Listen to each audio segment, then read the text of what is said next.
Hey there, math fans. Dr. Andy Lovelace. I started a series on Taylor series applications many months ago. I apologize to anyone waiting because it's been a little while. I've been teaching a summer course. But one thing sort of popped up, so I'm going to jump ahead. I think I had done parts 1, 2, and 3. I'm going to jump ahead to part 6 because I really want to talk about something else. But before I do that, I thought I should make this video. Eventually I'll get to the other ones. If you particularly want me to do a certain application, let me know.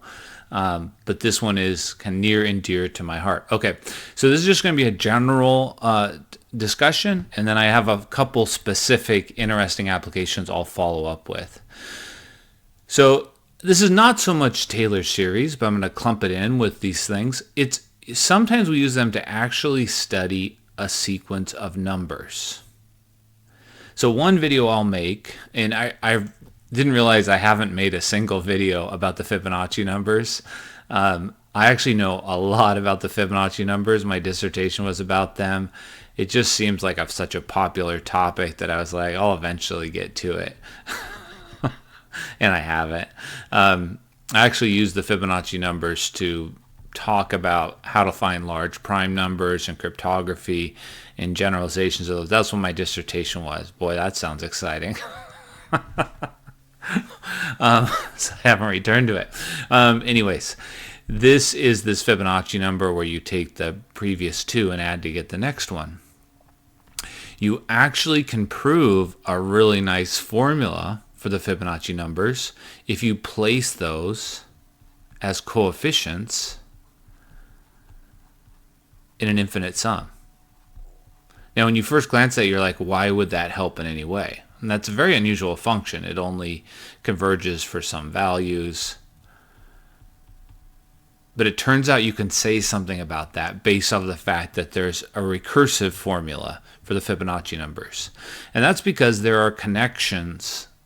And if we can find those connections, then we can exploit calculus to say what we know about functions. So this was going to list a couple facts. I do want to plug, this is a free online book, Generating Functionology. That's the book that I learned in graduate school. It's a free online book. Herbert, let me say the name correctly, Herbert Wilf. That's when I really liked Taylor series. I've used them for many things. I just have never gotten a chance to teach on it because I'm just teaching calculus for 20 years. Okay, so one interesting thing is if you subtract the first term and divide by x, you're going to basically shift the sequence over. So if you subtracted the first term and divided by x, you're going to get this. 3x squared plus 5x to the third. I feel like I should have another one. So the next term of the Fibonacci sequence is this. So again, I will eventually, at some point, find time to talk about these things. I've actually done a lot of research on, but I'm doing what I think is more interesting and fun to start with. So anyways, you can see this shift. So there's a mechanical way to get a new series that's shifted. That's very helpful if you're trying to work with the Fibonacci numbers. You can actually shift it 2 spots. Do it again. Subtract off the next term, or in other words, subtract off both these terms, like this. Divide by x squared, it'll shift it 2 spots. So you can shift. That's actually really helpful because you can use it, like I said, to give Taylor series for things that have a recursion. So if there's a connection between the terms, you can actually give the function. And it turns out to be a function we can analyze using calculus, and then from that you can actually find a formula, a closed formula for the Fibonacci numbers.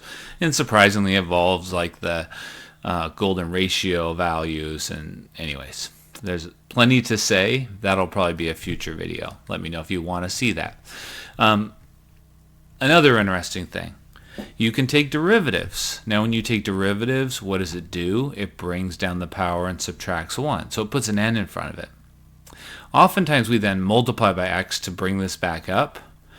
So this is a totally different way to think about how using this. This is how you can throw an n in front of any sequence you want. We sometimes call this I think in the book here, They call it this operation. They call it the XD operation. Takes the derivative and multiply times x. And it's a way to like put an n in front of your terms and then put an n squared in front of it by doing it again. Using the XD twice. In the book they talk about that. That's helpful to get certain patterns. Like if the sequence you want to study is related but is times n or divided by n, you might be able to say something about that. That applies to a whole bunch of things. This is just giving you a little sampling of these counting tools. Another interesting one is you can actually multiply Taylor series. I actually talk about in class that we don't like to multiply Taylor series, but I sort of am lying. Yes, I lie to my students. Well, I in the context of what we're doing, they aren't that useful in our calculus class, but in the more general setting, they are useful. So here's just an example. If you take a given series and multiply it times the geometric series, you can think about what the expansion would be like. Again, I don't want to expand, but the expansion itself has some interesting properties. In this case, the only constant you get is a0. The next one you get is a0 times x and a1 times x. The next one you get is a0 times x squared and a1 times x squared and a2. This maneuver gives you the sum. So if you need to count something that's either given by a recursion, you can use these first tricks, and I'll do something like that, but that's kind of a whole topic unto itself. If you need to do something where you need to multiply by n or n squared, we have a derivative trick to do it. If you need to take a sequence and sum up its terms, we can use the divide by 1 minus x trick. That's a totally different use of Taylor series. So I will follow up with a couple examples that'll be separate. But I'll refer back to this. If this is interesting to you, let me know. I have an incredible number of things I could talk about here. This is the area of math called combinatorics, where we are counting things. That name sounds crazy. This is one very valuable counting tool called generating functions. We think of the function you're getting as generating the list of numbers. So that's really where my passion for Taylor series started. But like I said, I never get to talk about it because it's not really a calculus thing. But this has huge applications. Again, there's a whole book dedicated to it here. All right, so I'm excited to get to talk about that a little bit. Please give me a like and subscribe.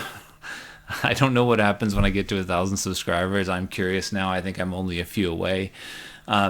But my real goal is to bring, opportunities for students in my calculus courses and my freshman, sophomore college courses and the high school courses I visit, an opportunity to glance further into mathematics because you have to have some reason to want to do it. So that's my goal. So help me spread that word. All right, thanks.